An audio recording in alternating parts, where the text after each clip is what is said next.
So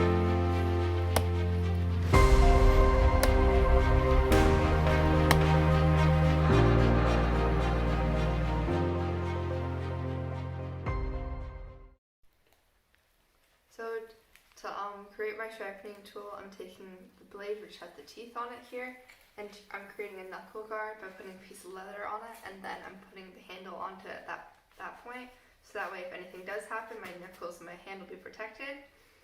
On the sharpening tool itself, there's different ridges, and so when they face this way, so this way it's smooth, but when you put your finger back, it's a little more rough and tough on it. So you're going to want to actually have that side facing down when you sharpen, so like this. And then Ben's here to hold down the axe. I don't have any tent stakes or anything like that to make sure that the axe is secure and won't move when I'm sharpening it, so there's no injuries. And then you just go down like this. And you do that a couple of times until it becomes shiny on the axe side. And you probably want to do it like 10 times or so, maybe on each side, just to sharpen it as well. And once this side is dull or like not shiny or anything like that, that means that it's dull. And when it is shiny, that means that it is sharp.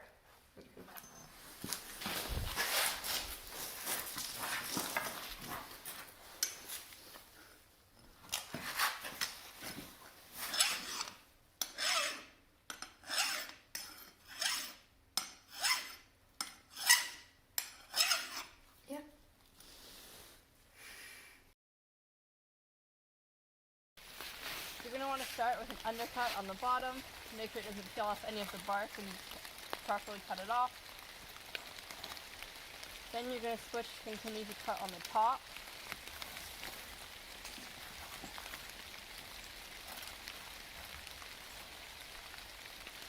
And that's it.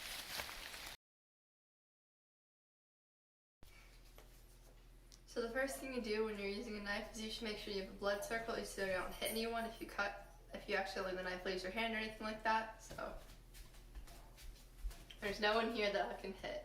So then the different uses you can have to use a pocket knife or any knife of some sort is to cut rope, is to whittle anything, or to cut food or anything like that. And so some more of the safety precautions are that you should always keep the blade closed when you're not using it. And you can only use one blade at a time. Obviously, don't try to be cutting with 2 knives at the same time. It's dangerous and you're going to hurt yourself. When you are cutting something, you should always cut away from yourself, so if your hand does slip, you're not going to accidentally cut any of your body parts. And another one is, if you pass off a blade, you always need to say thank you to ensure that the other person has it, and they have to do the same thing. So here you go. Thank you. Thank you. You should always keep your knife sharp, which is in the last video that I just did. When you have a sharper knife, it's easier and safer to use. When you're using a dull knife, you're going to have to apply more pressure, and you're going to might slip or jerk around a bit. You should also obey any regulations that you have in your state or country or whatever you're being. If there's regulations that you can't carry a covered knife or anything like that, don't do it. You should also never carry your knife open like this. It's quite dangerous. You can cut anything like that. And you should never strike with the knife, which means you don't want to hit it or anything like that. And you should also never use the tip of the knife to pry into something. And you should always pick the right blade for your knife. So in this case, I think it's about 4-inch blade or so, and you should be right about the size of your palm. Any bigger and shouldn't fit. You also shouldn't be using, let's say, a huge knife that's like a foot long if you're just cutting some food up on your camp out. To close the knife, every knife has their own thing. Some have a pull here, mine has a little thing on the back. You push it, and then pull it slowly, close it together slowly with your hand so you don't cut yourself.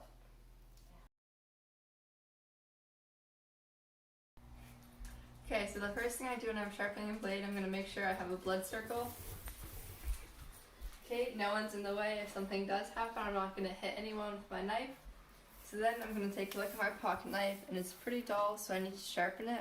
So you can either use a whetstone, which you can either use dry or with some sort of water or oils on it, or you can have, in this case, a diamond edge sharpening stone with a fine edge for if it's not so, your knife isn't so dull and you just need to sharpen it a bit, and a coarse edge for when it is quite dull and you need to sharpen it a lot. So I'm going to be using the coarse edge for this. So when you're sharpening your knife, you can hold it down at a 30-degree angle, or you can hold it down at a 20-degree angle for a sharper, less durable blade. And so I'm going to start off by putting it down and then raising it up to 30 degrees, and I'm going to put it at the top. And then when I'm pushing down across it, as if I'm slicing off the top of the top of this, I'm going to move it diagonally across the whole stone, just so it gets the entire blade. And then I'm going to repeat this until this side looks good, and then I'm going to flip over to the other side and do that side as well. And when you're doing it, you want to make sure that you're going diagonally so you get the entire blade as you're going across. And so once you're done sharpening it and it looks good, you can wipe it off with a cloth of some sorts and look under light. And a dull edge will be shiny and stuff like that, whereas a sharp edge, you won't be able to see the reflection of the lights on it.